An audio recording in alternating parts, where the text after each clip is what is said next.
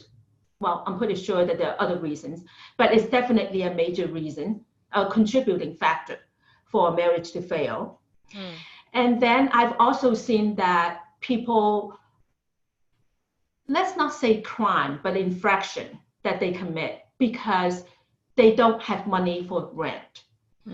Had they had savings and a surprise happened that they don't have money for rent that month, the saving would have been able to help that.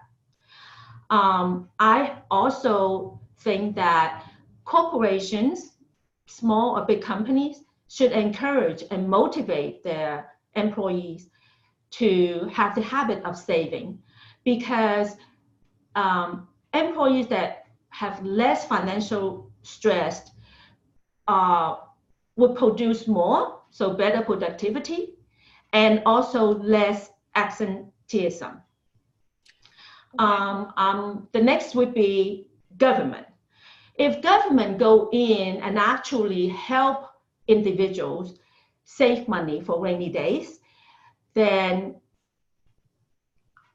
besides the obvious benefit, which would be when the economy is bad, there is a buffer. If there are enough citizens with savings, they get to a tipping point that the economy would not be in a free fall, because when people lose job, they have enough saving to cover for a certain period of time until the economy recover.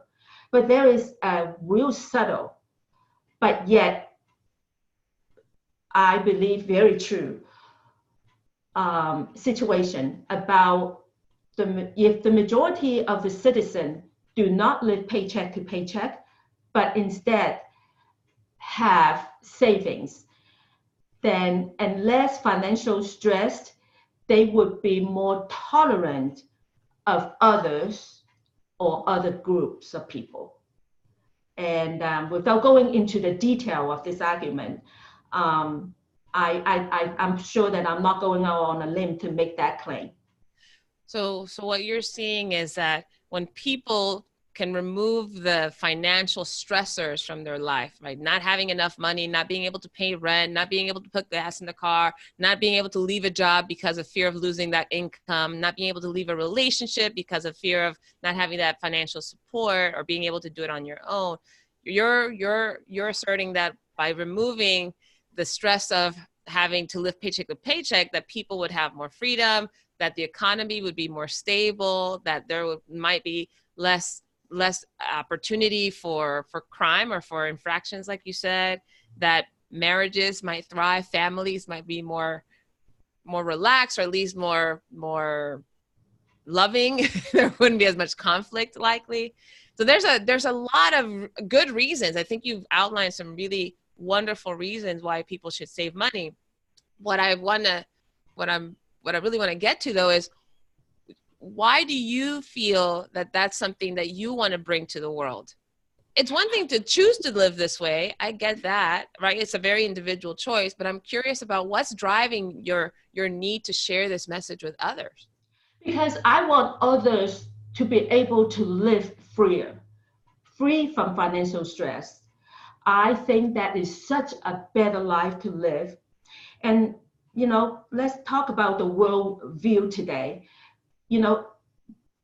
Today, even started 15 years ago when I had this idea that one day when I'm ready, I wanted to spread this idea of encouraging people, motivating other people to spend conservatively.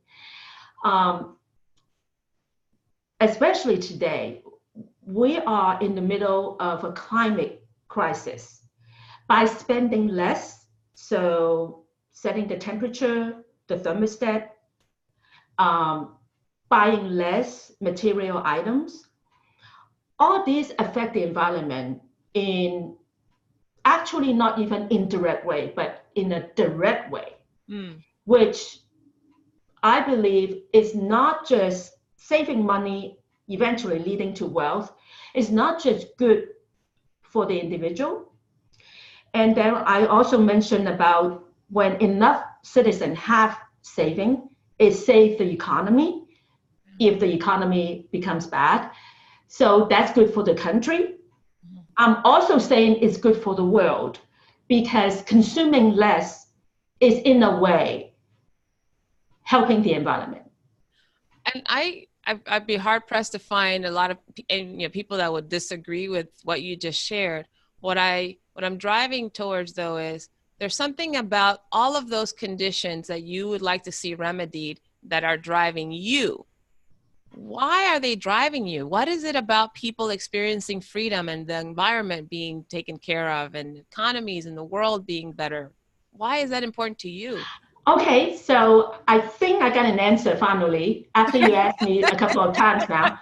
So the situation is this. I used to be an engineer fix things, right? So all these years, friends and family would go like, well, you just always wanted to fix things. When I see a problem, I think of how I can help to fix it. There are many problems out there that I don't know how to fix. But for this, and I know the solution, or one of the major solutions, and that's the reason why I wanted to spread the news. You want to fix it. I get We mentioned earlier that this is, well, your friends and family, sounds like this is something you talk to them. You talk to them about spending conservatively a lot. So tell me, how did those conversations go? What do they say to you? How do your Okay. kids react? So I wanted to say, and bless the heart of these people around me that I constantly were saying it. I would think that if someone knew that I meet and they ask me, what do you do? And that's how I get into it. Well, I used to be a real estate investor, and now I'm transitioning to start a nonprofit to motivate people to save money. And then if family and friends ask me, how's your business going? And then I would go, oh, wow, so business is going good. And I'm at a point that I can delegate and most of the work, and I am transitioning. And then that's how I started. And they would ask the same thing. Okay, so how do you think this is good for your bottom line? And I said, no, you didn't get it right. It's not for my bottom line. It's for the rest of the people. I am putting money in where my mouth is. I am starting the nonprofit, wanting to help other people. I feel through the conservative spending, I am at a very comfortable position to fund the nonprofit myself. And I think it's time for me to give back. This country has been good to me. I went from the slum of Hong Kong coming to this country and be able to be where I'm at today, comfortable enough that I don't need to worry about retirement and my children's education. It's ready for me to give back.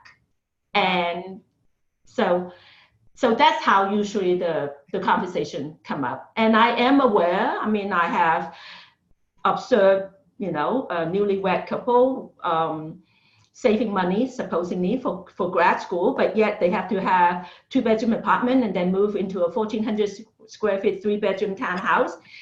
And I was thinking in my mind, why in the world would you need to do that? But I don't say it because you can say that to friends and family. I think I said this in the beginning, but you're very direct. You're a straight shooter when it comes to. I am definitely a straight shooter. I've been accused of that all my life. And I can imagine this. What is that like in the relationships? Because with money, in my experience, sometimes could be a tough topic for people to speak about openly and comfortably. But you have such strong ideas and opinions about money. What are your relationships like with people when you share your opinion about how they should or shouldn't spend their money? Okay, so I was fortunate enough. My late ex-husband was also a conservative spender. We have a lot of difference in other area, but not in the spending area. And I think that you draw people similar to you together. And my current partner, who I've been with for 9 years, he is even a more conservative spender than I am. Oh wow! Lucky you. Like And love at first sight. Yes. Or love at first scent. Yes. And then the few close friends I have, they are all conservative spender. So I wanted to say that if not by design, which I don't think is by design, but you get together with people that have similar value like you do. True. And so the few close friends are like myself, conservative spender. Okay, so you're surrounded by people who agree or that see things from a very similar perspective, it sounds like, when it comes to money. As far as friends. Friends. But not necessarily people who work for me, which I'm working on it.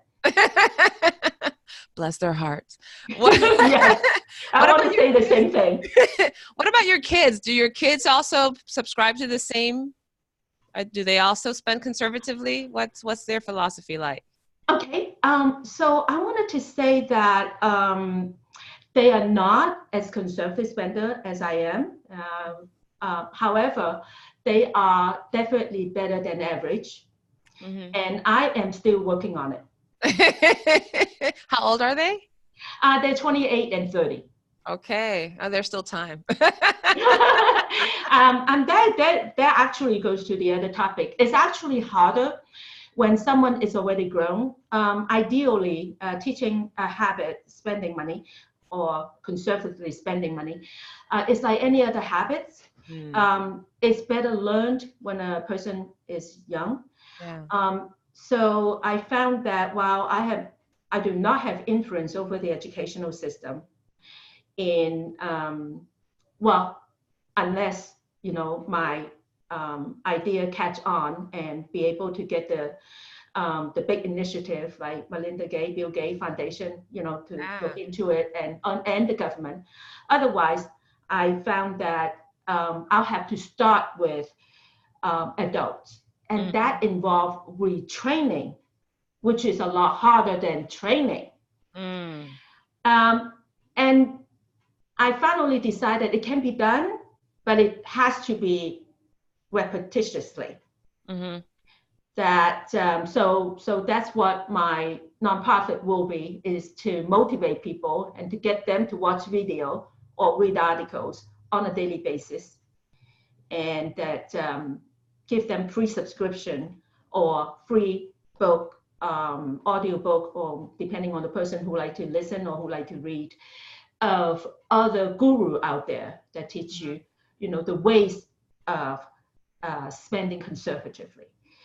There are many people out there to tell you, save money. But before you can save, you got to learn to spend conservatively. That's the only way that you can save. I see. Right. Just tell people save, not giving them the tool. It's like telling them to run before they know how to walk. Got that. And it's interesting too, because you said something very, very truthful, that it's easier to train, right? To teach someone to do something with a blank slate than it is to retrain. So let's talk a little bit about that.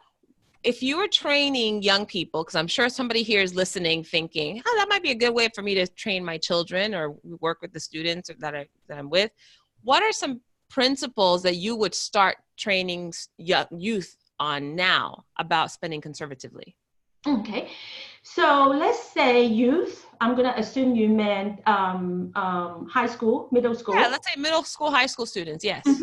So it would be like, okay, so if your friend had that name brand jacket or the latest pair of Air Jordan, you don't need to have the same thing. And that if your classmate had the latest smartphone, if you would just hold out for a year or two, you love your last smartphone when it came out, right? You can continue to like it for 1 to 2 years later. That version or that model of the smartphone will be a lot cheaper by the time you get to it. Or another example would be, if someone tell you, hey, I've got this, or I've got this brand name that, instead of thinking, oh, I wish I had it, think, because that's how I am. I don't want to use the word stupid. Let's say unwise. Think of it in your mind. You don't need to be outspoken, just in your mind to think that, oh yeah, you have that. That's unwise. Instead of thinking, oh, I wish I had the same thing. Or a real good example, when my daughter high school graduation, and all these girlfriends were getting prom dress, and this one friend show up and said, Miss McMurray, you know how much I pay for this dress? And I look at the sequences, and I thought, okay, based on my shopping with my daughter, I had in my mind maybe 200. So I asked her, I said, no, how much? And said 250. She said 250. And I thought, oh, okay, $250. And she said $2.50. I said, how in the world? What are you talking about? She said, I got it from Goodwill. So there is a girl that not only, don't take me wrong, she's not from a poor family. Yeah. Based on where she lived, I'm going to assume that is at least well off. So there is a girl who not only saved her parents' money for not buying a $250 dress, but actually be proud of it to tell me that she got it from Goodwill. She said, well, there was a rip over here, so I just safety pin it under. Nobody can tell. And it was gorgeous. That's what I admire. And that's what I would say young people should emulate today. A lot of examples you gave, you're talking about fashion perhaps, and maybe them not being envious. But what about lifestyle in the sense of people spending money for activities, going to the movies, going out to eat, you already talked a little bit about, but some of their experiences that people do on a regular basis that also cost money. How would you train or teach young people about which ones are worth the expense and which ones are not? I'm going to say doing less frequent, that's definitely an obvious way, but then there is another way too. If you go out, everybody's busy. Let's say at a bar. Oh, that wouldn't be school age. So let's say college. Yeah. Let's say college. Okay. So let's say at a bar, and everybody is ordering the expensive drink, ordering more than one drink. So of course, drinking more than one drink to me is irresponsible. But let's not put that in the argument here. No one noticed that you only order one drink. If you only sip on that one drink the whole time, you save a lot of money there, and you still have fun with everybody else. So if you go out to movies, and I understand that they have different way of streaming movies at home, those would be a cheaper way. But if you go out to movies, movies today, I think maybe $15 a person. So, sure. Yeah. The $15 a person, if you do it once or twice a month, it's not really that bad, but it's getting the food that you can easily spend $20 a person getting the food. That's where you can skim on. So you can still enjoy life, but just do it mindfully. Yes. As the spending portion of it. And I think that's the kind of what I'm getting from this conversation is your sense of being conservative has to come from being mindful about the value of things. There are certain things that you value and things that that don't have that much value to you. I did an exercise. I don't know if we talked about this when we met on the plane, but I did an exercise years ago where it asked 3 questions. The first question was to write out in a journal, just like a stream of consciousness answer without giving it too much thought, but to write out what would my life look like if money were not an issue. If I had all the money that I needed, what would life look like? And I remember just writing out all these things about what I would be learning and what I would do with my family and trips we would take and activities that I would sign up for, all this stuff, right? I wrote. The second question was, what would you do if you only had 10 to 15 years to live? And then I wrote some more things, the kind of activities or experiences that I wanted to have, etc. And the final question was, what would you regret on your deathbed if you only had 24 hours left to live? And I remember writing things around like having my family have to manage at the time any debt that I had, or not having my administrative affairs in order, like having a will and having, like power of attorney, medical, all those things taken care of in a way that my family could mourn the loss without having to bear the stress and the weight of having to manage all this other stuff. So what was fascinating is having that exercise really brought me very clear to what I value and what I don't value. And what I hear you talk about is, for you, clearly, those material possessions are not of high value. You're able to get things that work for you for the span of time that particular item works, and you can keep it. You have a minimal amount of things that you use on a regular basis, not adding more. And then also looks like, as you're advising other people, is to have some similar behaviors around acquiring things, right? To be more mindful about it. What I'm kind of struggling with here is, you're talking about educating also adults through your nonprofit. And in your nonprofit, you're going to have to retrain people, like you said, who have over time had habits about how they spend, what's of value to them, what is not. They may not have gone through the exercise of identifying what what would my life look like if I had all the money? What would it look like if I didn't? What's important to me? So how do you start to retrain an adult that has had a certain lifestyle, or perhaps even generations of a particular lifestyle? Where do you go with that? I don't have the final answer to that. However, I have already started making plans to see how to combat this situation.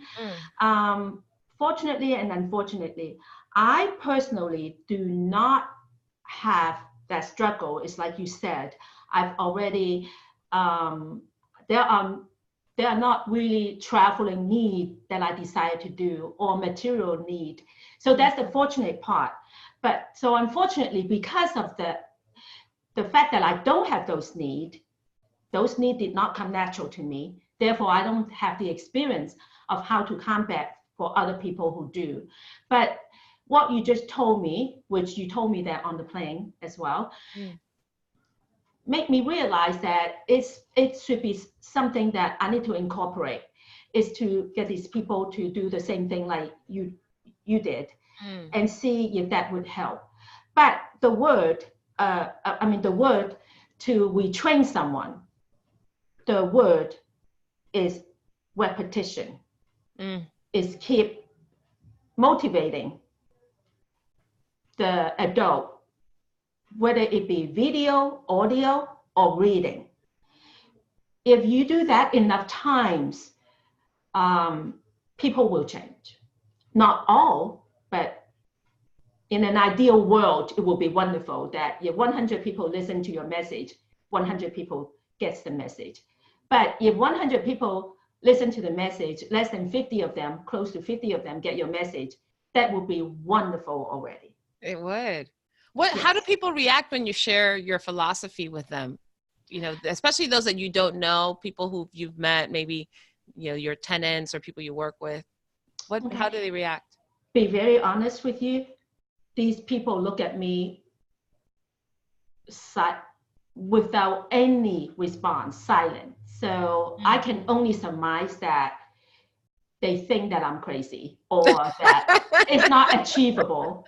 I've talked to a school teacher, and and by the way, actually there were, in the last 30 years of managing homes, there were a couple of times, I have quite a few school teachers. There were a couple of times that the tenant that got evicted were school teachers.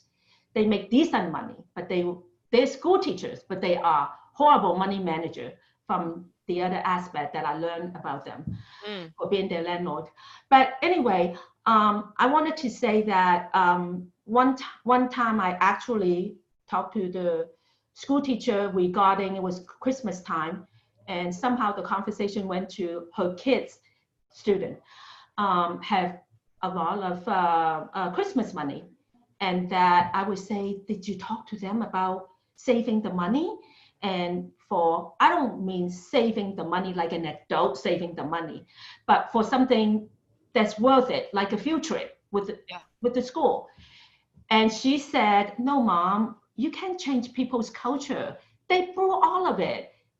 Air Jordan shoes and things like that. So I realized at that moment that I have an uphill battle. You kind of do. Because people think that I can change people's culture, and maybe I can't, but I'm going to try.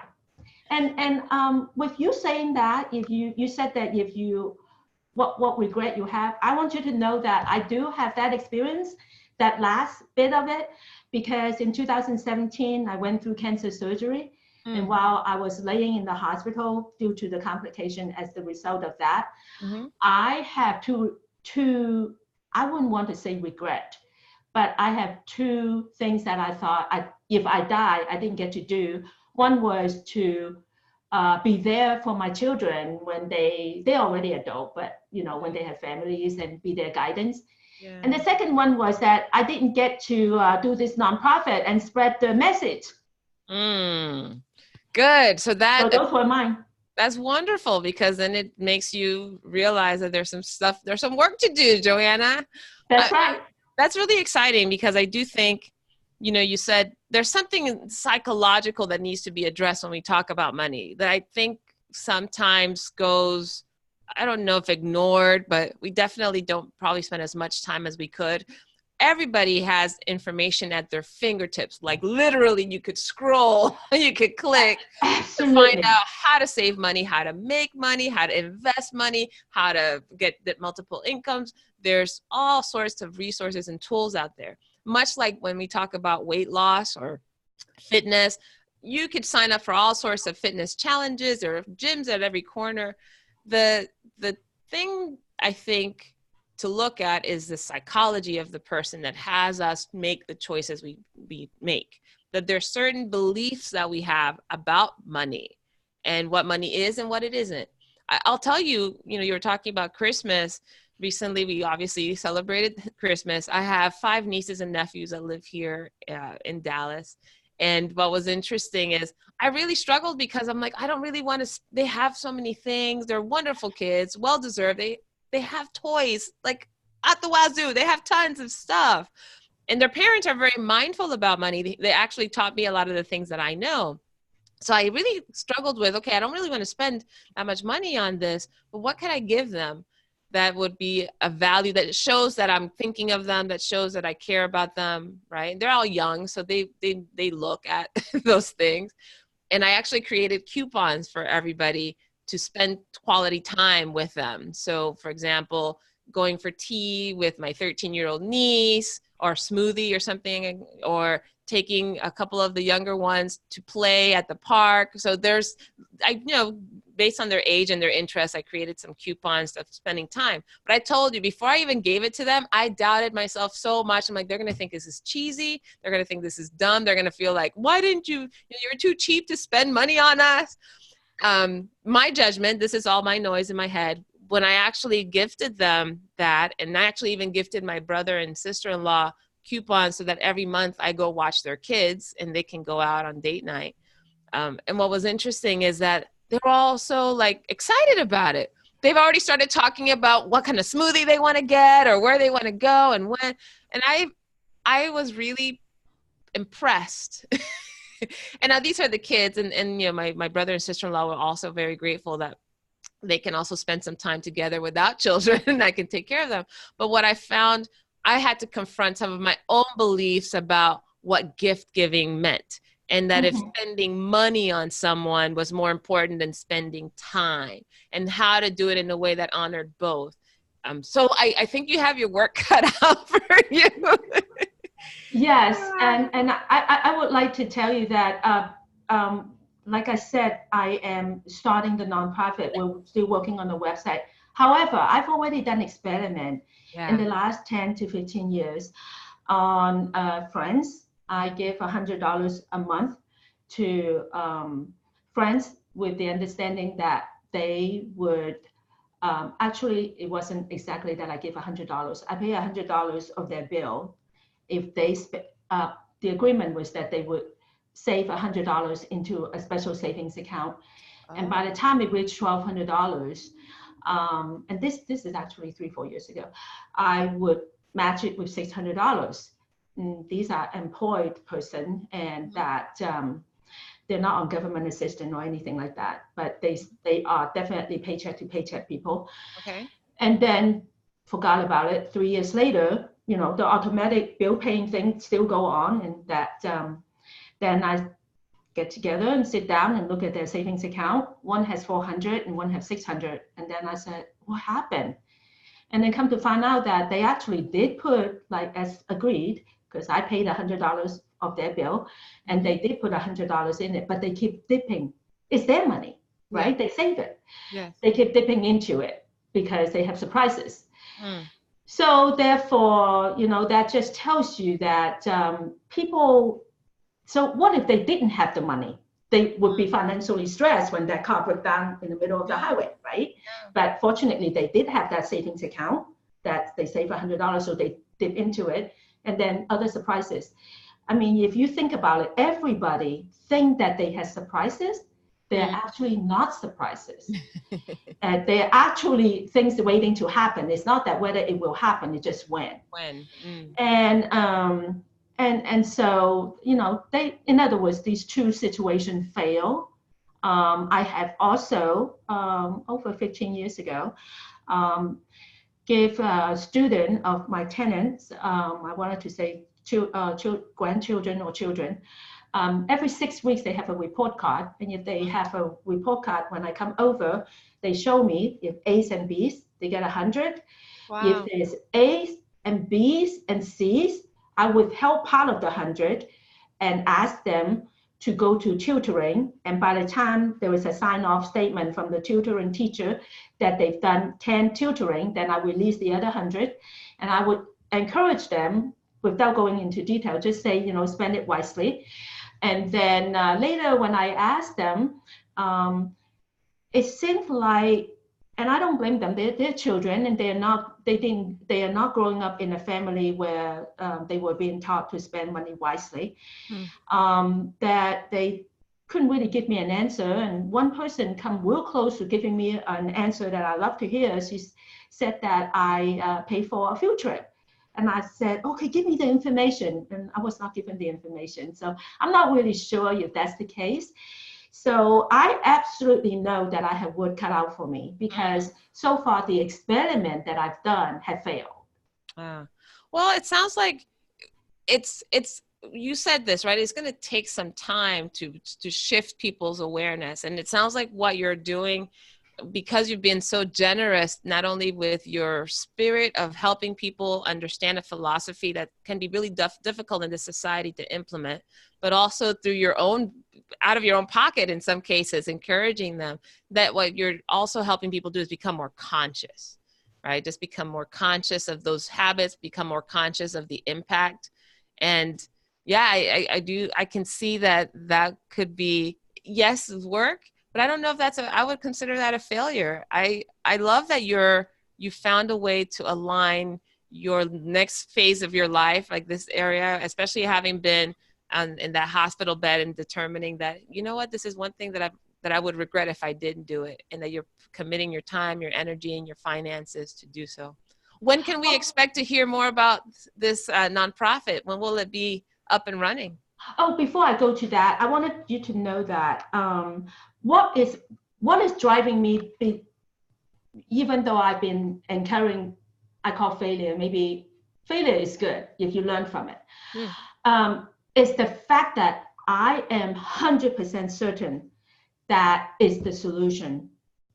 Conservative spending is the solution to having saving and then eventually building to wealth, and all of the benefit that I'm talking about for the environment, for the individual, for the marriage, and for the society. I am 100% certain that is a major contributing factor for all these issues that we have in our society, in the world. And that's my driving force.